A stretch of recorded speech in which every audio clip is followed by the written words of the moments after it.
Bueno, muy buenos días a todos. Bueno, bienvenidos a este nuevo webinar que estamos dictando, y esta vez el tema va a ser contratos de opciones sobre futuros agropecuarios. Nosotros en este tiempo, en estos últimos meses, vinimos dando muchos webinars y la mayoría estuvieron enfocados a los contratos de futuro, entonces vemos que hay muchas consultas sobre el tema de opciones, entonces vamos a dar una presentación de aspectos fundamentales de las opciones de origen agropecuario, con algunos ejemplos de cobertura. En principio, vamos a comentar que las opciones, tanto como los contratos forward y los contratos futuros y los swaps, son instrumentos derivados, los que conocemos como instrumentos derivados. Espérenme un segundo porque la presentación se me... Ahí está. Son instrumentos derivados, como les decía, derivados porque los derechos y obligaciones que emergen de estos contratos derivan del comportamiento de un activo subyacente.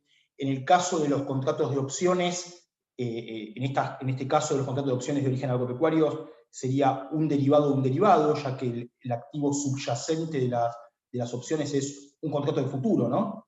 Entonces sería un derivado de un derivado. En principio vamos a definir qué es una opción, un contrato de opción. Un contrato de opción es un contrato a través del cual el comprador adquiere el derecho, pero no la obligación, de comprar o de vender un contrato de futuro a un precio determinado durante un lapso de tiempo a cambio del pago de una prima. Repito, lo fundamental de estos contratos de opciones es que es un derivado de un derivado y que el activo subyacente es un contrato de futuro. Por supuesto que existen dos tipos de contratos de opciones. Existen los que conocemos como opciones call u opciones de compra. La opción de compra es un contrato a través del cual el comprador adquiere el derecho, pero no la obligación, de comprar un contrato de futuro a un precio determinado durante un lapso de tiempo a cambio del pago de una prima. Por supuesto que el vendedor es el que tiene la obligación de vender ese contrato de futuro, o sea, la definición dice, hace referencia a que el comprador tiene el derecho, pero no la obligación, pero el vendedor de la opción siempre tiene la obligación de vender el contrato de futuro. Por otro lado, existen las opciones del tipo put, u opción de venta. El put es un contrato a través del cual el comprador adquiere el derecho, pero no la obligación, de vender un contrato de futuro a un precio determinado durante un lapso de tiempo a cambio del pago de una prima, y por supuesto que el vendedor siempre tiene la obligación de comprar ese contrato de futuro. ¿Cuáles son las partes que componen los contratos de opciones? Bueno, por supuesto que por un lado estábamos, como definíamos como veíamos en las definiciones, está el comprador. El comprador es el que paga la prima y adquiere ese derecho, pero no la obligación. Por otro lado existe el vendedor, que es el que cobra la prima y tiene la obligación. Por otro lado está el strike o el precio de ejercicio, que es el precio asegurado de la compra o de la venta según el tipo de opción. Está la prima, que es el costo que se paga o se cobra. En el caso del comprador la paga, en el caso del vendedor la cobra por este derecho.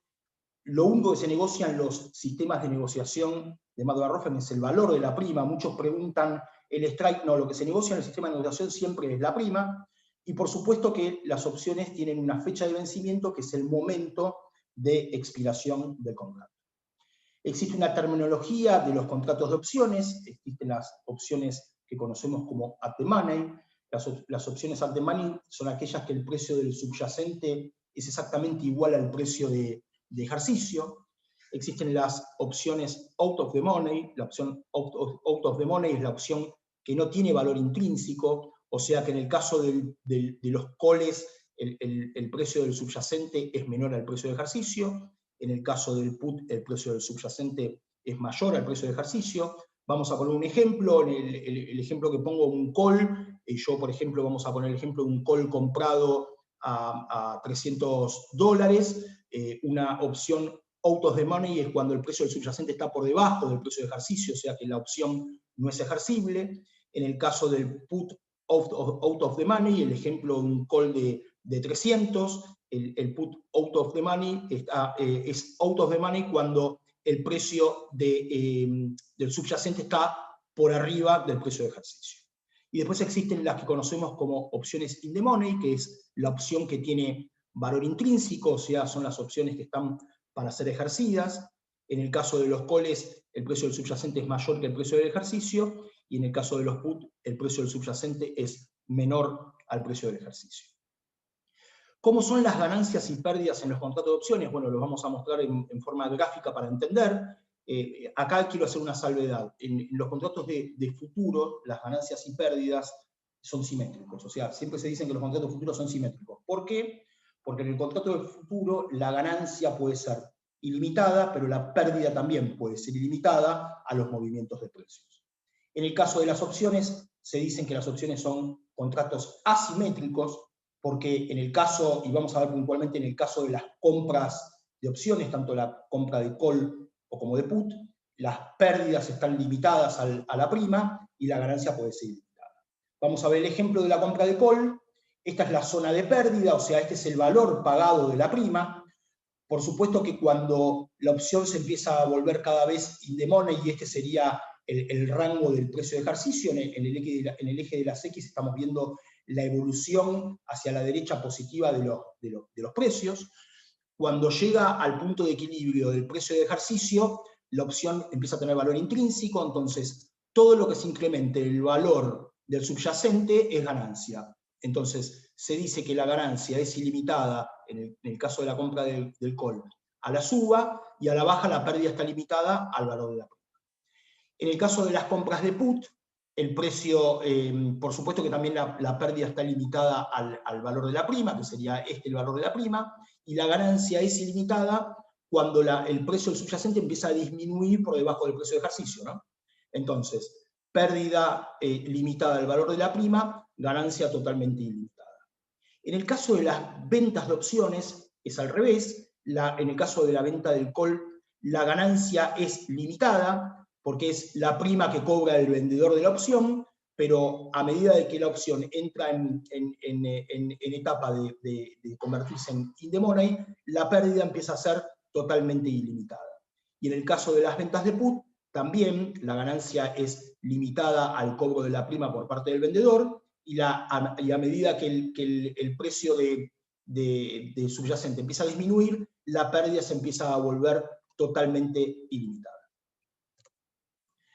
Gráficamente, para entender el funcionamiento de las opciones, nosotros siempre lo que hacemos es compararlos con el seguro del auto. Es una muy buena forma de entender el funcionamiento de los contratos de opciones. En el caso vamos a ver que existen las partes que determinamos que tienen los contratos un contrato de opción. O sea, en el contrato de seguro existen partes también. Tienen el comprador, que es el que paga la prima. Por otro lado, tienen el vendedor, que es el que cobra la prima, y que generalmente el vendedor de los seguros son las compañías de seguro, ¿no? Por supuesto que el comprador paga la prima y adquiere el derecho a recibir el valor del auto si hay siniestro. Por supuesto que adquirir este derecho es adquirirlo, pero no tener la obligación. A mí me pueden robar el auto y yo no estoy obligado a denunciar a la compañía de seguro el robo del auto y el pedido de restitución del valor asegurado. O sea, si yo no quisiera, no lo exigiría, pero bueno, por eso se dice que adquieren el derecho pero no la obligación. Por otro lado, la compañía de seguro tiene la obligación de restituir el valor del siniestro si existe. Entre compradores y vendedores hay un mercado, en los cuales negocian la prima. Por supuesto que es un mercado general, ¿no? De los mercados de seguro donde los oferentes y demandantes determinan el precio de los valores de la prima. Y en el medio está el valor asegurado, que en este caso sería el valor del automóvil, el valor A de restitución del mismo. En el caso de las opciones como seguro de precio, existen las mismas partes. Por un lado tenemos el comprador, que es el que está pagando la prima. Por otro lado tenemos un vendedor, que es el que cobra la prima. El comprador adquiere el derecho, pero no la obligación, a comprar o vender, por supuesto que según qué tipo de opción estamos hablando, ¿no? Sea opción call o opción put. El vendedor tiene la obligación de comprar o de vender. Entre comprador y vendedor hay una puja donde se negocia la prima, y esto se hace en los sistemas de negociación de Madvar-Rofex. Oferentes y demandantes pujan por el valor de las primas y se determinan en una rueda transparente y de oferta y demanda. Y en el medio existe el precio asegurado, ¿no? De compra o de venta, que sería el strike o precio de ejercicio. Entonces, yo siempre comparo las opciones como los seguros patrimoniales, porque es una muy buena forma de explicarle al productor agropecuario que necesita cubrir el valor de su cosecha, que como asegura la camioneta, como asegura el tractor y como tiene seguros patrimoniales, también debería operar con seguros de precios para poder volver su negocio viable. ¿Cómo se cancelan los contratos de opciones? Bueno, tenemos tres formas principales de cancelación. Uno, por ejercicio. El ejercicio es ejercer ese derecho, ¿no? Siempre se ejerce mientras las opciones tengan lo que se conoce como valor intrínseco o estén in the money. Otra forma de cancelarlas es por compensación. La compensación es hacer una operación inversa a la operación que yo tengo. Por ejemplo, si estoy comprado en un call de 300, puedo vender call de 300 y mi compensación, mi ganancia y pérdida va a venir dada por la diferencia de la prima pagada y la prima comprada. Y la tercera forma de cancelación de las opciones es por expiración del plazo de vigencia. Recuerden que las opciones tienen, tanto como los seguros patrimoniales, tienen un plazo de expiración. Bueno, entonces la tercera forma de cancelación es que expire el plazo de vigencia de la misma. ¿Cuáles son las especificaciones técnicas de estos contratos de opciones? Bueno, primero y principal vamos a aclarar que los contratos de opciones están disponibles en tres productos, en la parte agropecuaria: soja, trigo y maíz. El tipo de opción que se pone a disposición, por supuesto, son opciones call, que son opciones de compra, y opciones put, que son opciones de venta. El activo subyacente, siempre recuerden que es un contrato de futuro. Esto quiere decir que si yo estoy comprado en un call y ejerzo mi derecho, se me va a transformar en una compra de futuro. Si yo estoy comprado en un put y ejerzo mi derecho, se me va a transformar en una venta de futuro. El tamaño del contrato es de 100 toneladas, es exactamente igual al tamaño de los contratos de futuro, porque recuerden que el subyacente de la opción es un contrato de futuro de 100 toneladas. La moneda de negociación es en dólares estadounidenses, la moneda de negociación de la prima. Los strikes o precios de ejercicio son fijados en dólares por toneladas, con intervalos de $4 cada uno. Esto es potestad del directorio de McBarrofex. Esto puede cambiar la forma de fijar los intervalos, pero en este momento los intervalos son de $4 entre cada strike. El vencimiento y el último día de negociación opera la rueda anterior a las últimas 5 ruedas del mes anterior del contrato. ¿Qué quiere decir esto? De que si estamos operando opciones soja mayo 2021, esta opción estaría venciendo en abril del 2021, con la regla es el día anterior a las últimas 5 ruedas del mes de abril. Esto tiene una lógica. La lógica es que recuerden que si yo a último momento ejerzo mi derecho, y vamos a suponer que estoy comprado en un call y al último día de negociación yo ejerzo mi derecho, el contrato se me transforma en una compra de futuro. Al transformarse en una compra de futuro, esas 4 ruedas, la rueda anterior a las últimas 5 ruedas, esas 5 ruedas del mes, a mí me da tiempo para poder cancelar el contrato, ese contrato de futuro que se me transforma, que es una compra de futuro. Realizando una venta de futuro yo puedo cancelar el contrato. Pensemos que cuando se utiliza los contratos de opciones como alternativa de inversión, no se puede ir al momento de entrega de la mercadería. Entonces hay que darle tiempo a los especuladores para que puedan cancelar el contrato que tienen abierto. El plazo de ejercicio son opciones del tipo americanas. Desde el momento del registro hasta la rueda anterior de las últimas 5 ruedas del mes anterior del contrato se puede ejercer ese derecho en cualquier momento, a diferencia de las opciones del tipo europeas que solamente se pueden ejercer el día del vencimiento. Acá, desde el momento del ejercicio, y por supuesto que en el momento que la opción empieza a tener valor intrínseco, en cualquier momento, en cualquier plazo se puede ejercer ese derecho. El TIC mínimo de la prima es de 10 centavos de dólar por tonelada. Las series de los meses listados son 18 meses futuro calendario. Por supuesto que las opciones tienen la particularidad que la negociación de los meses de negociación están concentrados en los meses principales de cosecha de los productos. Por ejemplo, las opciones con más liquidez son las en el caso de la soja, son la soja mayo. En el caso del trigo es trigo negro, en el caso del maíz es maíz abril. Entonces, el grueso del volumen está concentrado en los meses de cosecha. Los derechos de mercado son de 0,30%, 0,3% del P por Q, o sea, es 0,3% del valor de la prima multiplicada por el tamaño del contrato, ¿no? El valor de la prima total. Los horarios de negociación son exactamente igual a los productos agropecuarios, existe una prenegociación de 10:30 a 11 de la mañana, después existe el horario de negociación de 11 a 17 horas, y existe una posnegociación de 17 a 17:30 horas. Existen dos tipos de modalidad operativa para los contratos de opciones sobre granos, que es uno el mercado electrónico que ustedes conocen, y por otro lado está la rueda de piso, que está en la Bolsa de Cereales de Buenos Aires. Por supuesto que la rueda de piso en este momento no está en funcionamiento por los temas de público conocimiento, pero bueno, en el horario de negociación de la rueda de piso también se pueden negociar los contratos de opciones, pero bueno, la mayor parte del volumen operado pasa por el mercado electrónico. Existe presencia de market maker en los contratos de opciones para poder darle liquidez al mercado. Y por último, las garantías o los márgenes exigidos, y este es un tema que se pregunta mucho con el tema de las opciones, esto lo determina según el análisis de riesgo de la Cámara Compensadora o Argentina. Acá quiero hacer una salvedad. Primero y principal, los compradores de opciones son los que no tienen riesgo. Entonces, un comprador de opción out of the money, o sea, estamos hablando de una opción sin valor intrínseco, al comprador de opción no se le exige garantías. ¿Por qué no se le exige garantías? Porque recuerden que el comprador paga la prima, tiene el derecho pero no tiene la obligación, y su pérdida ya es la prima. El que tiene mayor riesgo es lo que conocemos como lanzador de opciones o el vendedor de las opciones. ¿Por qué? Porque si la opción se vuelve con valor intrínseco, el comprador va a exigir y va a ejercer su derecho, y el vendedor está obligado al derecho que ejerce el comprador.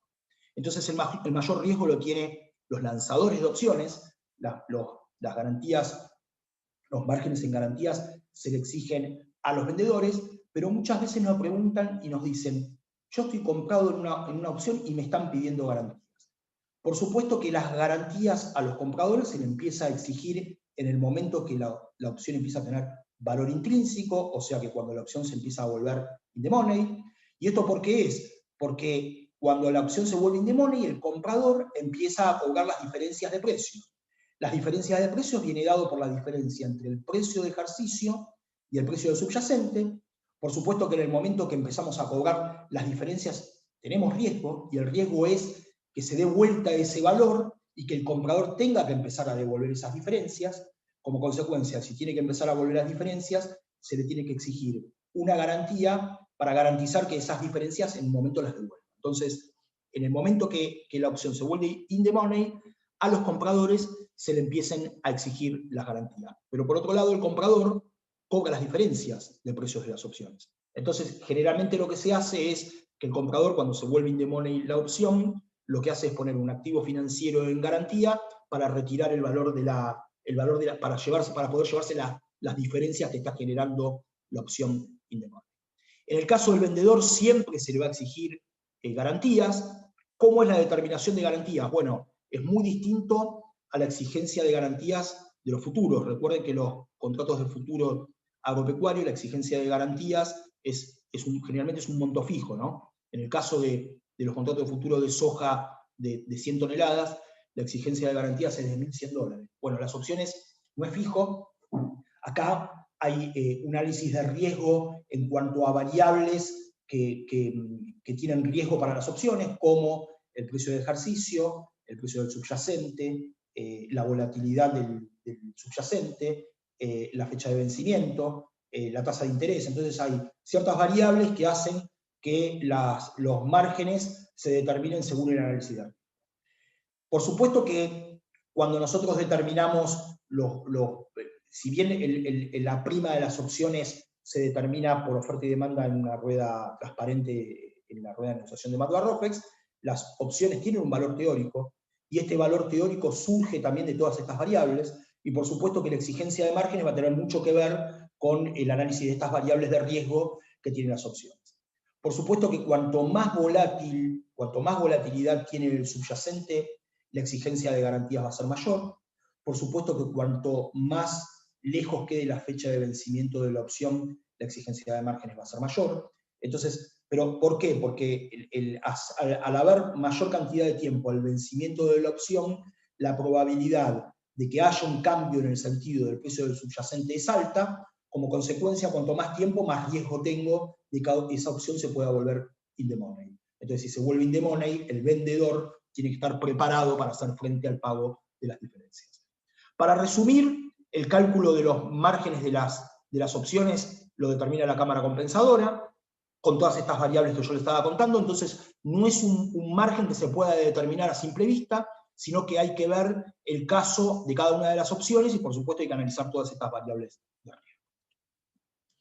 Vamos a ver ejemplos principales de coberturas, ¿no? Ejemplos básicos de cobertura, de cómo debería cubrirse los distintos actores de la cadena utilizando este tipo de instrumentos. En este primer ejemplo vamos a ver un ejemplo de cobertura a la baja. O sea, para cubrirme a la baja lo que tengo que hacer es comprar un put, la cobertura tiene que ser una compra de put. Vamos a suponer en este ejercicio que el mercado baja de precio, como consecuencia vamos a ejercer el derecho de la compra del put. Este es un ejemplo típico de cobertura de fijar. A ver, lo que tienen las opciones es la particularidad es que en el caso de los put, yo lo que estoy fijando es un precio mínimo de venta. Y vamos a ver cómo funciona este precio mínimo de venta.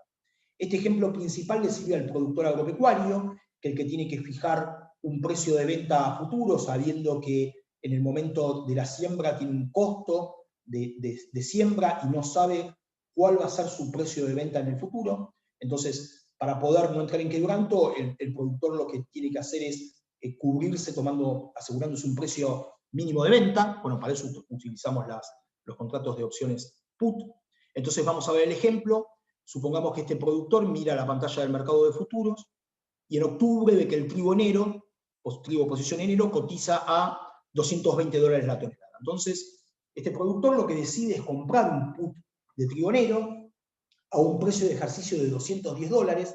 Fíjense que está comprando una opción out of the money, ¿no? Por supuesto que siempre hay que operar con opciones out of the money por un tema de costo de prima, ¿no? Cuanto más out of the money está la opción, la prima va a ser, el valor de la prima va a ser menor. Entonces este productor, el precio de cobertura de $210, el precio de ejercicio $210, le cierra en su esquema del negocio. El costo de $3 por la prima también le cierra en su esquema comercial. Entonces decide tomar esta cobertura. ¿Qué pasa con este productor? Llega al mes de diciembre, mira en la pantalla de negociación de Madua Rofex y ve que el subyacente, que es el trigo enero, el subyacente de esta opción, cotiza a $200, o sea, disminuyó el precio del subyacente. Entonces, si disminuyó, esta opción se convirtió en una opción in the money, o sea, tiene valor intrínseco. Entonces, el productor decide ejercer el derecho de vender a $210 su put. Entonces, lo que hace es ejercer, y como consecuencia del ejercicio registra un contrato de venta de trigo enero a $210, que era el precio de ejercicio del put que tenía de forma original.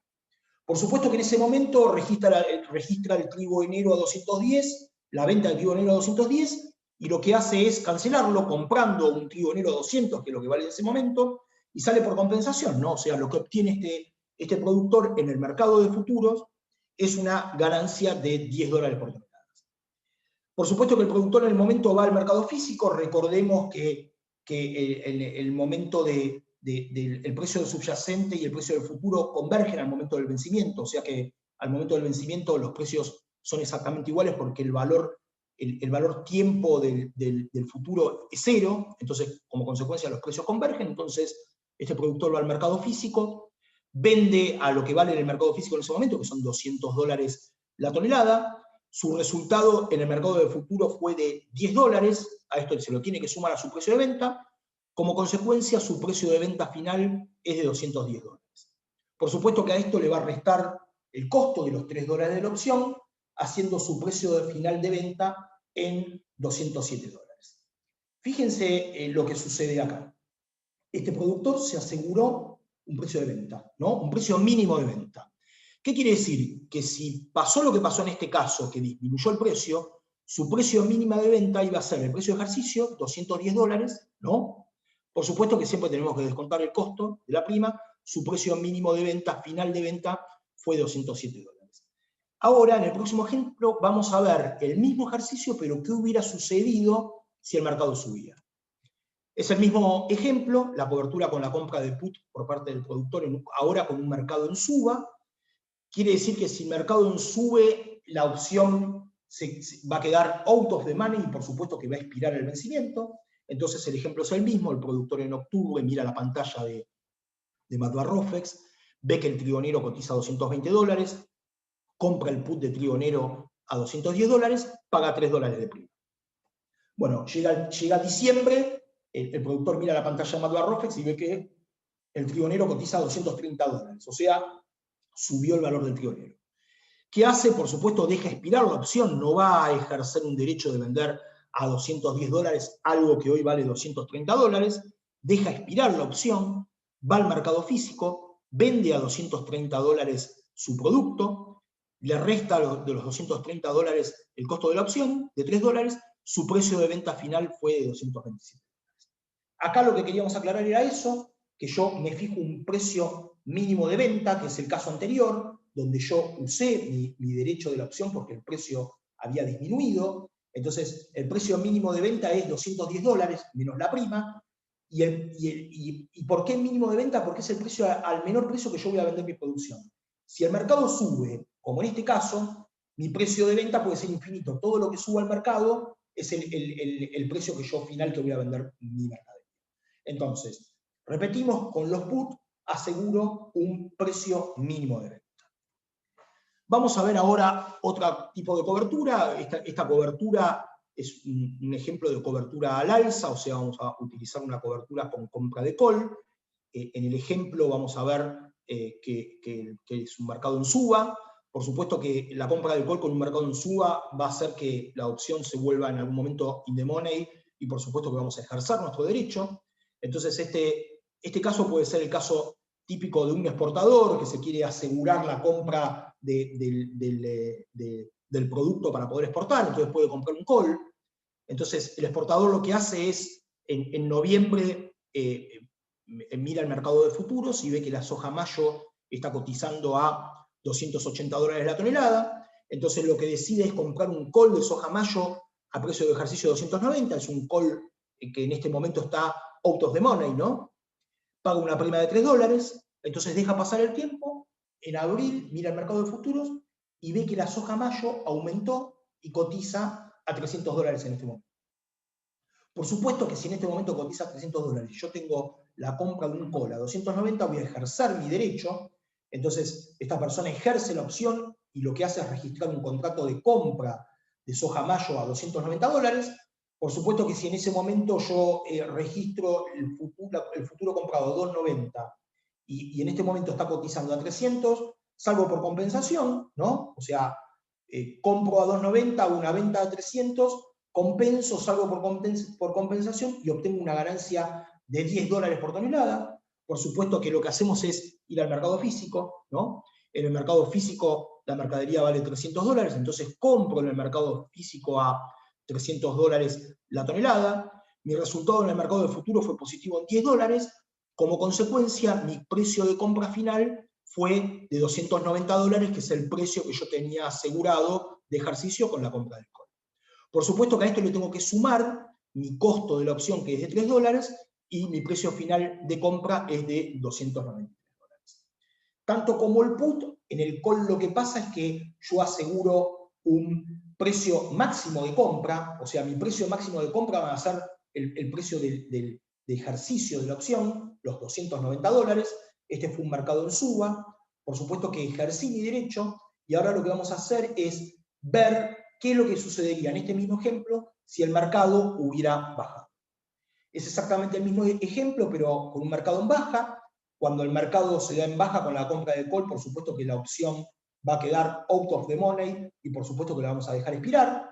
Entonces el ejemplo dice que en noviembre la soja mayo cotizaba a $280, entonces esta persona decide comprar un call de soja mayo a precio de ejercicio de $290, pagando una prima de $3. Va al mercado en abril, mira la pantalla de mercado y ve que la soja disminuyó, cotiza a $270 la tonelada, por supuesto que lo que hacemos es dejar expirar esta opción, vamos al mercado físico, compramos a 270, que es lo que vale, más el costo de la opción, que es $3, mi precio final de compra va a ser de $273. Vean como en este caso compró por debajo, el precio final son $273, compró por debajo del precio de ejercicio que eran $290, ¿qué quiere decir? Que con la utilización de las opciones call, yo lo que me aseguro es un precio máximo de compra de la mercadería que va a ser el precio de ejercicio. Por otro lado, lo que quiero explicar siempre es que cuando nosotros tomamos coberturas con este tipo de instrumentos derivados, siempre tenemos que pensar que la cobertura que tomamos la tomamos contra los movimientos de precio del mercado físico, ¿no? Entonces, si bien los precios futuros se determinan en principio con el valor del precio del mercado físico, ¿no? O sea, el precio futuro viene dado por el precio spot, más lo que conocemos como costo de traslado en el tiempo o el carry, ¿no? Entonces, esta cobertura siempre la voy a tomar contra el mercado físico, a ver, como toda utilización de instrumento derivado, ¿no? Entonces, es muy importante para el productor agropecuario tomar la cobertura y estar mirando el comportamiento del mercado físico. Por otro lado, la cobertura con compra de call también la puede utilizar un productor agropecuario. Generalmente el productor agropecuario toma cobertura, lo que hace es firmar contratos forward en su localidad para entregarle al acopio de su zona la mercadería y ya fijando un precio. Esto es una relación, a ver, es una modalidad de venta que se hace mucho y que es una relación comercial entre el productor y el acopio generalmente. Entonces, el productor lo que hace es comprometer la entrega de la mercadería ya fijando un precio de venta de su mercadería. Ahora, el productor ahí tiene una problemática. La problemática es que si le fija un precio de venta de su mercadería al acopio, y por supuesto que al momento el precio disminuye, el productor va a sentir que su forward le sirvió porque vendió un precio más alto de lo que vale en el mercado en ese momento. Pero en estos últimos meses, y con este rally de precios que se evidenció en los últimos 5 meses, el productor agropecuario que vendió un forward le pasó algo totalmente distinto. Lo que le pasó es, fijó un precio de venta con forward al acopio de su zona y de repente hubo un rally de precios al alza. Entonces el productor sintió que había vendido su mercadería por debajo del precio que en ese momento valía. Por supuesto que al momento que el productor firmó su forward era el precio que a él le cerraba para su esquema de negocio. Pero obvio que cuando miramos los precios y vemos que vendimos a un precio menor de lo que vale en ese momento, es como que estamos protestando, por alguna forma de decir, de que no pudimos captar esa suba del mercado. Bueno, el productor agropecuario ahí lo que tiene que operar con lo que se conoce con sintéticos, o sea, el productor debe seguir vendiéndole al acopio con los contratos forward, fijando precio, y aparte de fijar precio, lo que está haciendo es comprometiendo la entrega de la mercadería, ¿no? Sabiendo ya que le va a vender a alguien su producción, pero lo que tiene que hacer el productor es venir al mercado y tomar una cobertura con una compra de call. Entonces, ¿qué quiere decir? Si existe y si se da lo que se dio en estos últimos meses de este rally de precios al alza, todos esos incrementos de precios del subyacente lo va a captar por intermedio de la compra del call en el mercado. Entonces, su precio de venta de la mercadería final va a ser su precio del forward que le vendió a su acopio de la zona, más el resultado positivo que tuvo el incremento de precio que captó por la compra del call. Entonces, ese va a ser su precio de venta final. Entonces, el productor lo que tiene que entender es que tiene que operar con este tipo de estrategias, con estrategias sintéticas, donde le puede continuar vendiendo a su acopio por intermedio del forward, pero le convendría venir a Matua Rofex, tomar una cobertura de compra de call para poder captar la posibilidad de una suba en el mercado. Bueno, este es el visor de precios de los contratos de opciones agro. Vean que acá arriba tienen las pantallas futuros financieros, opciones financieras, futuros agropecuarios, opciones agropecuarias. Acá lo que estoy mostrando es las opciones disponibles de soja mayo. Esto es solamente soja mayo. Por una cuestión de pantalla estoy mostrando solamente las series de precios de la soja mayo. Yo más o menos, para dar una idea, entre los tres productos, entre soja, trigo y maíz, y las diferentes meses de vencimiento y los diferentes strikes, más o menos les puedo decir que en este momento están operando entre call y put, ¿no? En este momento están operando alrededor de 120, 130 series distintas de opciones, ¿no? Entre una combinación, por supuesto, de calls, puts, vencimientos, productos y diferentes precios de ejercicio. Fíjense la particularidad. Bueno, primero vamos a explicar de qué se compone esto. En el medio ustedes tienen el strike o el precio de ejercicio. Fíjense que los intervalos entre cada uno son de $4, como yo les explicaba, ¿no? Esto puede variar por decisión del directorio de Madware Rofex, esto podría cambiar. Históricamente los intervalos son de $4, pero esto no quiere decir que en algún momento pueda llegar a cambiar. En el medio tienen los strike, a la izquierda tienen los call, a la derecha tienen los put. Fíjense que las columnas, primero en la columna de Vol C, lo que van a ver es la cantidad de ofertas de compra. En compra van a ver las ofertas de compra en valor de la prima. En venta van a ver la oferta de venta en valor de prima. Van a ver el volumen de venta ofertados. El último negociado, la prima última negociada. La variación en términos porcentuales con respecto al día anterior. Fíjense los incrementos que hubo en términos porcentuales de los valores de las primas. ¿Y esto por qué vino dado? Y esto tiene una explicación. Toda esta suba del mercado de $80 de los últimos meses hizo de que hubo un montón de opciones que se vuelvan ejercibles, in the money. Entonces, como consecuencia de la variación en el valor de la prima, pensemos que cuando las opciones se empiezan a volver cada vez más ejercibles o empiezan a tener mayor volatilidad del subyacente, que son los factores de riesgo que determinan los valores teóricos de las opciones, por supuesto que lo que va a suceder es que se van a disparar los precios de las primas, como consecuencia van a haber variaciones en términos porcentuales que son astronómicas, ¿no? Los volúmenes operados, ¿no?, de cada una de las series, el cierre, ¿no?, el cierre del día anterior, la volatilidad, acá se publica la volatilidad implícita de las opciones. Esta volatilidad implícita de las opciones viene dado del movimiento de la prima con respecto a la relación del precio ejercido con respecto al valor del subyacente, o sea, a medida que va cambiando el valor del subyacente, y en este caso el subyacente es el valor de la soja mayo 2021, por supuesto que la volatilidad implícita va a ir variando. El open interest medido en cantidad de contratos de cada uno de las series. Fíjense, esta pantalla es del día de ayer, del cierre del día de ayer. Fíjense que para romper todo tipo de mitos, fíjense el open interest que tienen las opciones. O sea, las opciones agropecuarias, si bien hay muchos que dicen que las opciones agropecuarias no tienen liquidez, bueno, yo les digo, rompamos un mito, tienen liquidez. Por supuesto que no tienen la liquidez de lo que tiene un contrato de futuro, pero tienen liquidez, se utilizan mucho, y para mi entender, y para lo que a mí me gustan y como veo los mercados, las opciones son la mejor forma de tomar cobertura del movimiento de precios.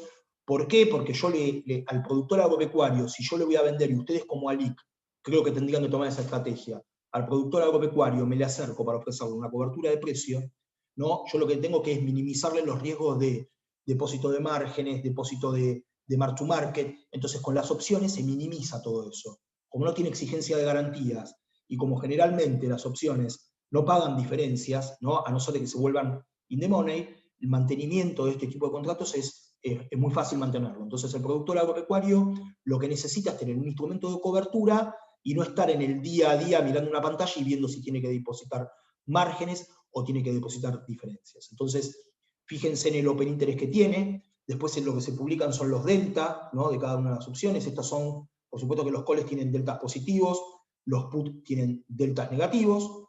El strike, por supuesto que el strike está compartido, fíjense, con las pantallas de put, con las pantallas de call. Por supuesto que desde el lado del put tiene la misma información que les acabo de mostrar del lado del call. Acá fíjense dónde está la diferencia, es que acá tienen un punto de equilibrio. ¿Cuál es el punto de equilibrio? Bueno, el punto de equilibrio, esto fue ayer, el punto de equilibrio fue el precio del subyacente en este momento.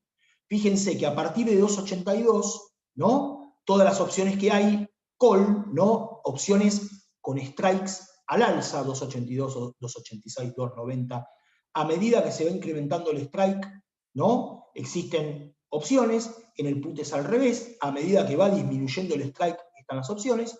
¿Y esto por qué es? Porque, bueno, por supuesto que por encima de los 2.82 las opciones call son out of the money, por abajo de los 2.82 las opciones put son out of the money. O sea, generalmente lo que se negocian son opciones que están out of the money. ¿Por qué? Porque esto es como decir, y yo siempre lo comparo, por ahí van a decir, no es comparar, pero siempre lo comparo con cuando yo compro y tomo un seguro patrimonial, en el caso del seguro de incendio de mi casa, yo una de las cosas que hago es pagar una prima de seguro y rezar para que no suceda el evento. O sea, yo sí tengo asegurado mi casa contra incendios y algo que no quiero es tener que ejercer mi derecho. Porque la complicación que se me prenda fuego a mi casa y todo lo que implica es muy grande. Entonces, no es que porque yo esté asegurado contra incendio estoy pidiendo por favor que se me prenda fuego a mi casa. En el caso de las opciones estas pasa exactamente lo mismo. Estar con una cobertura de precio, call, ¿no? Y yo no estoy pidiendo que el precio se dispare para poder yo ejercer. Porque si el precio se dispara, las consecuencias para el mercado general son, o sea, son malas, ¿no? Entonces, yo lo que tengo es una cobertura ante un evento, un suceso o un evento que si llega a suceder, que yo no quiero que suceda, pero que si llegara a suceder, yo estaría cubierto. Entonces, yo siempre digo que son contratos ganar-ganar. ¿Por qué? Porque yo compro el seguro de incendio contra mi casa, pago la prima, duermo tranquilo. La compañía de seguro cobra la prima, que es el que tiene la obligación, cobra la prima, no quiere que se que se prenda fuego mi casa, y su ganancia es la prima. Entonces, yo pago la prima y duermo tranquilo, la compañía de seguro cobra la prima y no quiere que tampoco suceda el evento y ganamos los dos. En el caso de las opciones pasa exactamente lo mismo, el productor, si algo que no quiere es que se le distorsione el precio. Imaginen el comprador del put, ¿no? Si bien yo estoy con un put comprado y el precio del subyacente se disminuye atrozmente y yo estoy comprado con el put, bueno, ¿cuál es la consecuencia? Yo ejerzo mi derecho de vender a un precio que es más alto, pero el valor de la producción es mucho menor para la próxima campaña, ¿no? Entonces, el productor, si hay algo que no quiere, es que baje el precio del subyacente. Entonces, digo y repito que siempre que yo considero que es un contrato ganar-ganar, porque uno paga una prima, el otro la cobra, para uno es ganancia, para el otro es un costo hundido de tener una cobertura y estamos todos contentos. Entonces, hay que planteárselo al productor agropecuario desde ese lado, que es un costo financiero más que tiene para poder cubrir ante un evento que nadie quiere que suceda, ¿no? Por supuesto. Bueno, para ir cerrando, un poco de volúmenes negociados. Estos son los volúmenes negociados solamente de opciones en lo que va de 2020 en Matua Rofex. Tenemos negociadas 7.172.260 toneladas de opciones, todas las combinaciones, ¿no? Put, call y de todos los productos, soja, trigo y maíz. Fíjense la composición de la torta en cuanto a la utilización. Por supuesto que la soja es el producto más negociado, el futuro es el más negociado y como consecuencia las opciones son más negociadas, y esto tiene que ver porque también el área sembrada argentina es mucho mayor la parte del complejo sojero que los demás productos. Fíjense que la torta está dividida entre la parte verde, que serían los col de soja, y la parte azul, que son los put de soja, 2.500.000 contra 2.100.000, o sea que digamos que el 80% de la torta se la lleva las opciones call put de productos soja. Y para ir cerrando, esta es la evolución del Open Interest de las opciones. No pusimos la comparativa con el año 2020 porque estamos comparando año contra año, el cierre de año contra año. Tengamos en cuenta que el comparativo es al último día hábil de diciembre de cada año, 2017, 2018, 2019. Miren el incremento del Open Interest que tuvo del 2017. Nosotros agarramos en el análisis para presentar los 3 últimos años. Yo les puedo asegurar que si agarro más años para atrás, vamos a ver una evolución mucho mayor, ¿no? O sea, vamos a ver que antes del 2017 se negociaban menos todavía. Vean la evolución que hubo del 2000, a ver, casi si analizamos en totales, en el año 2017 se negociaron 605.000 toneladas de opciones, ¿no? Los 3 productos, todas las series de opciones, 605.000 toneladas.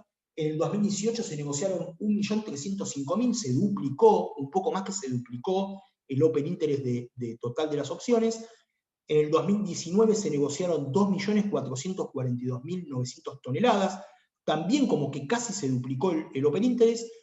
Bueno, nos faltaría analizar 2020, que lo haremos a fin de año, pero vean la evolución que tuvo el Open Interest de las opciones, particularmente vean la evolución que tuvo en el caso de la utilización de estos instrumentos en el producto maíz, ¿no? O sea, el complejo maicero empezó a ver la necesidad de tomar coberturas de estos productos, siempre, por supuesto, que tiene que ver mucho en la evolución de todo esto con la evolución de los precios, ¿no? Cuando los precios más evolucionan, cuando los precios más volátiles se ponen. Por supuesto que la demanda de este tipo de productos es mayor, pero bueno, lo que es interesante es analizar el incremento importante que tuvo el Open Interest de opciones en los últimos 3 años.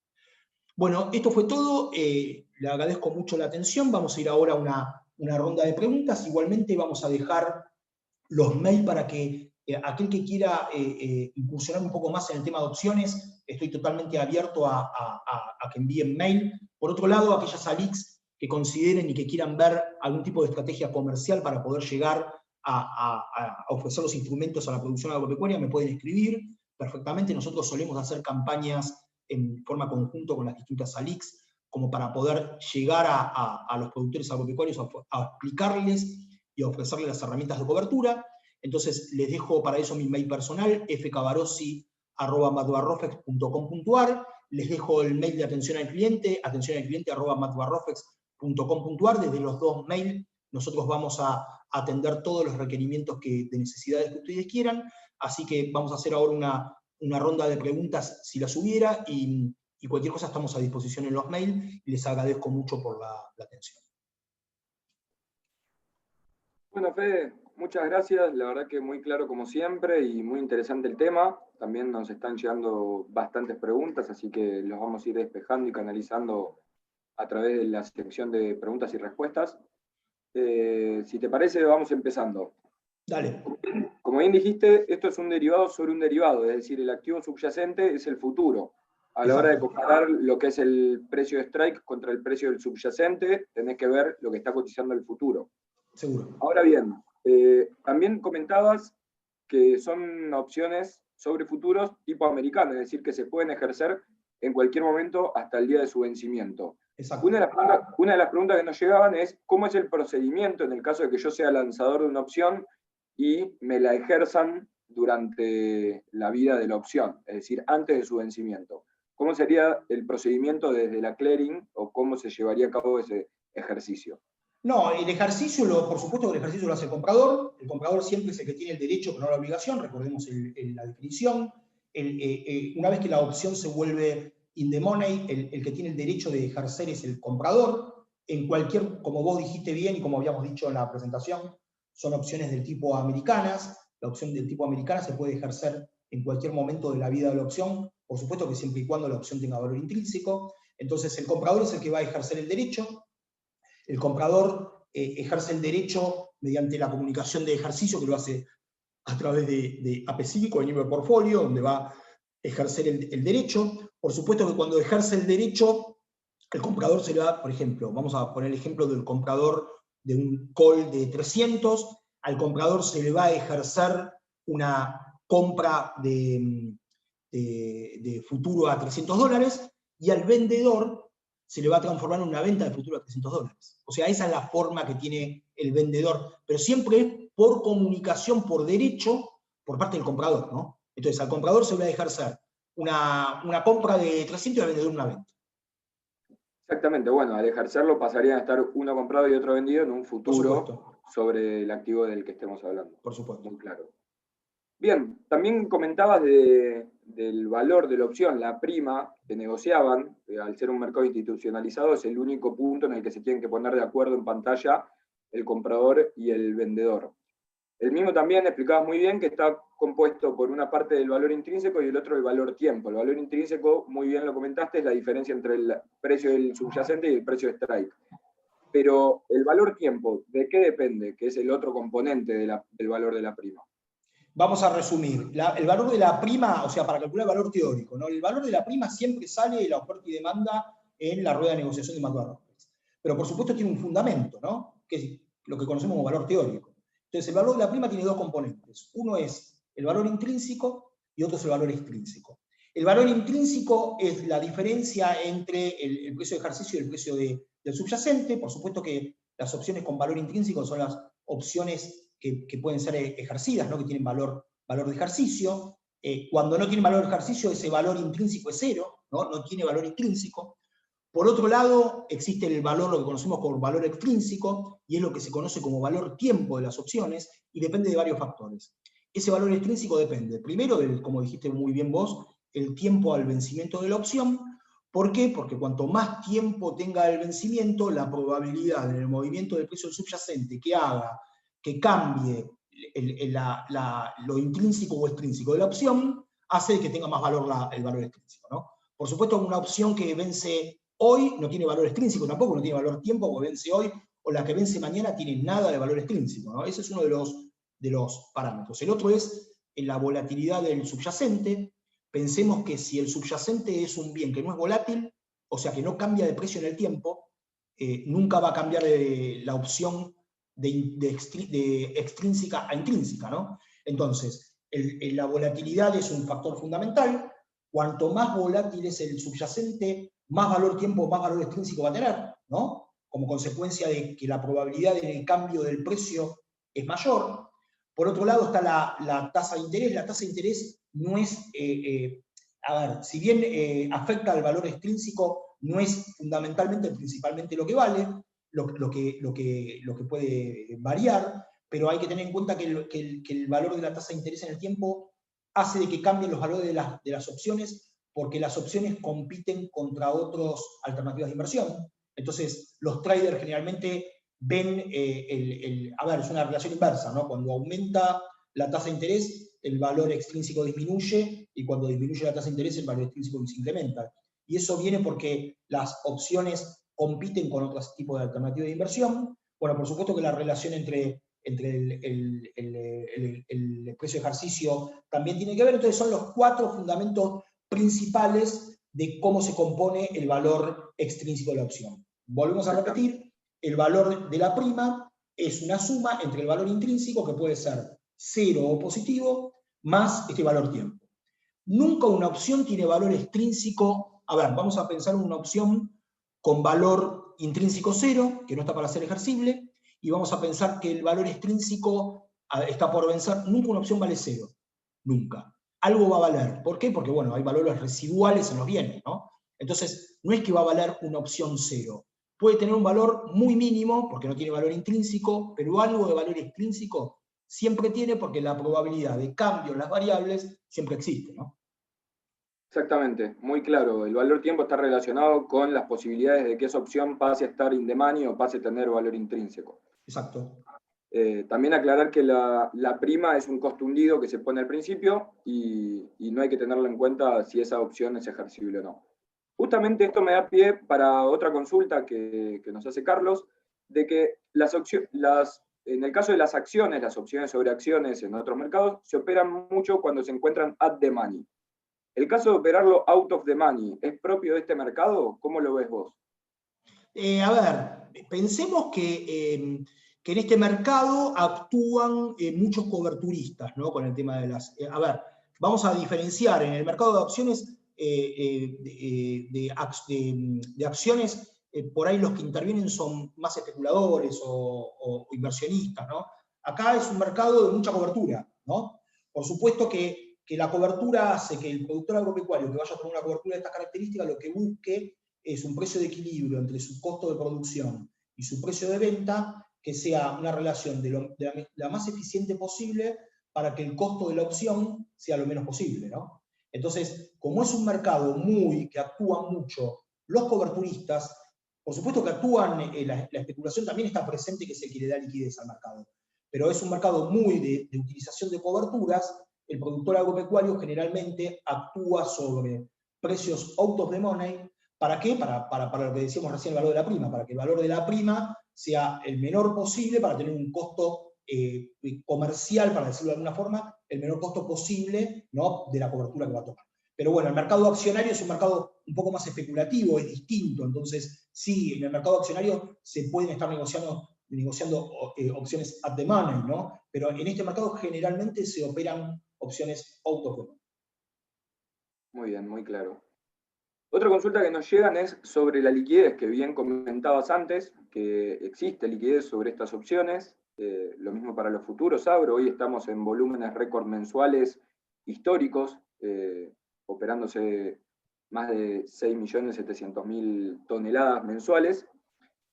En el caso de la liquidez para las opciones, si quieren comprar volúmenes que no están ofrecidos en pantalla, ¿la mesa podría ser proveedor de liquidez? ¿Podría conseguir puntas en ese caso?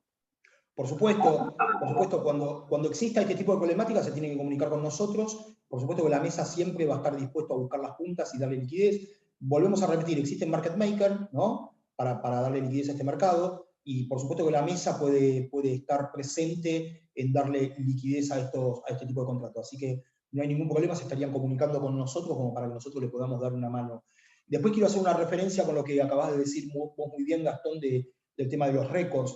Nosotros en el año 2019, hablemos en general en todo lo que es productos agro, batimos un récord histórico de los más de 110 años de existencia de los mercados de futuro de grano, ¿no? Estuvimos alrededor de 53 millones de toneladas.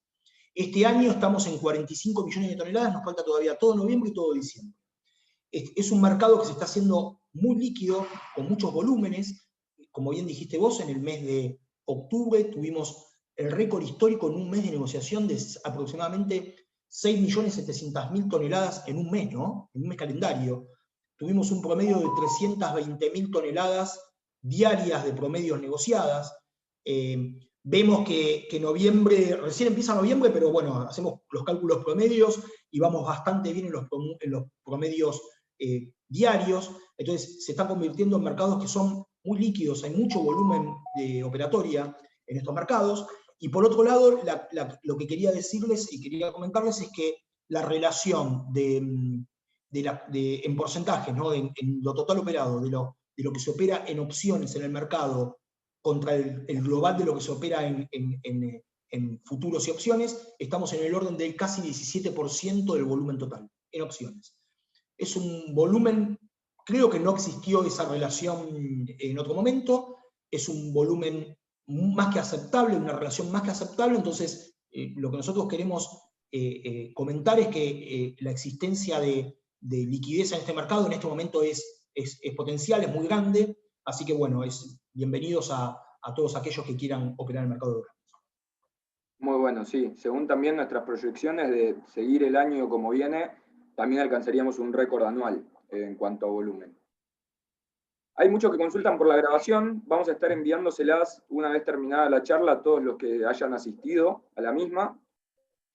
Me preguntan, Fede, también, ¿cómo es el caso, si podemos repasarlo, de quiénes pagan diferencias diarias, cómo tiene que estar la opción para pagar diferencias diarias, y cómo es el tema de la integración de márgenes? Perfecto. Bueno, empezamos de nuevo con el tema de las diferencias. Las opciones, estamos hablando de las opciones cuando no tienen valor intrínseco, que son opciones out of the money, por supuesto que no exigen garantías y no exigen diferencias. Cuando la opción se empieza a volver in the money, vamos a poner un ejemplo numérico. Estoy con un call de 300 y el subyacente vale 2.90. Estamos hablando que es una opción out of the money. Vamos a suponer que el subyacente se empieza a incrementar el precio y supera el precio de ejercicio, los $300 del call. Y vale $310. Bueno, ahí se volvió in the money la opción. Por supuesto que esa diferencia de $10 entre el valor del ejercicio y el valor del subyacente, el comprador la va a cobrar, la va a pagar el vendedor, ¿no? Como consecuencia de que el comprador cobra esa diferencia de $10, se le va a empezar a exigir un margen al comprador. ¿Por qué? Porque si el precio volviera para atrás y volviera a bajar de $300, el comprador tiene que devolver esa diferencia. Por supuesto que si yo no tuviera una garantía depositada, tendría un riesgo de que el comprador por ahí no deposite y no tener cómo pagarle, cómo devolver la diferencia al vendedor de la opción. Entonces, a partir del incremento de los $300, no solamente que el comprador va a cobrar la diferencia, sino que va a tener que depositar margen. Eso es por un lado cómo es el mecanismo de la diferencia. Por otro lado, a medida que se hace in the money y se le exige margen, bueno, la integración de margen, tanto para el comprador como vendedor, es exactamente igual, hablando en instrumentos, ¿no? Es exactamente igual a cualquier otro instrumento financiero que se cotiza en Mad Rofex, o sea, se pueden depositar activos financieros, avales bancarios, dependiendo de quién pueden ser avales SGR, todos los tipos de activos financieros aceptados por Mad Rofex. Se puede depositar el efectivo, pesos al tipo de cambio Mad Rofex, ¿no? Entonces todos estos instrumentos que Mad Rofex acepta para la operatoria de todos los demás productos son aceptados también en garantía para las opciones, es exactamente igual. Lo mismo que el pago de la prima. Los pagos de la prima tienen que ser en efectivo, ¿no? pero el pago de la prima se puede hacer en pesos al tipo de cambio que fija Madua Rofex al día del pago de la prima, ¿no? Para los compradores de opciones. Es muy bueno esto que comentás, Fede, de que si bien el dinero está integrado en márgenes, está inmovilizado, puede seguir generando tasa, ya que son varios los activos que aceptamos como garantía de parte de Perdón, nosotros. se pueden aceptar también en garantía cuotas parte del Fondo Común de Inversión, que hoy está muy ofrecido dentro del ámbito de Madua Rofex, y que es un instrumento de que, bueno, que tiene cada vez más volumen de negocios, ¿no? Las cuotas parte de los fondos comunes de inversiones es un activo, yo creo que es un activo muy atractivo para poder integrar garantías para operar no solamente opciones, sino para operar futuros agro o futuro de moneda o cualquier instrumento que ustedes quieran. Pero las cuotas parte de los fondos comunes de inversión es un activo muy importante que se puede poner como garantía, ¿no? Muy bien, muy bien. Bueno, también me consultan por la famosa calculadora de opciones. No sé si después nos la pueden solicitar por mail o te la pueden solicitar a vos, Fede, que se las Sí, pasamos. bueno, yo les digo de las calculadoras de opciones y por ahí les doy una recomendación. Si ustedes googlean, encuentran millones de calculadoras de opciones. Lo que hay muy bueno que pueden conseguir es bajarse algún tipo de Excel, ¿no? Más que la calculadora, hay Excel, hay Excel de, la determinación del precio de las primas de las opciones se hace por una metodología denominada Black and Scholes. Bueno, hay todas las metodologías Black and Scholes están disponibles en la web, si ustedes la buscan. Hay muchos Excel donde ustedes se bajan ese Excel y es todo el cálculo de la metodología Black and Scholes, y lo que tienen es incorporar los factores de riesgo para determinar las primas de las opciones, ¿no?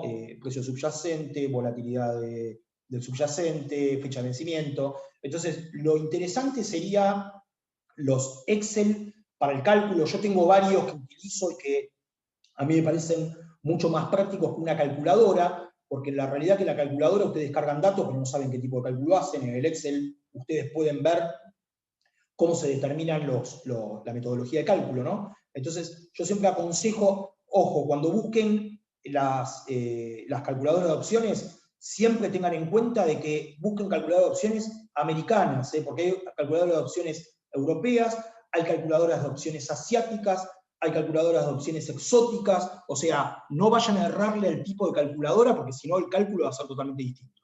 Entonces, busquen y googleen calculadora de opciones americanas, ¿no? Y bueno, y después tengan en cuenta que hay muchas opciones americanas que, las opciones sobre acciones funcionan de forma distinta porque las opciones pagan dividendos, entonces tienen en cuenta cómo trabaja el dividendo cuando la acción paga dividendo. En este caso no existen esos flujos, entonces hay que tener en cuenta eso también, pero siempre busquen calculadora de opciones de tipo americanas.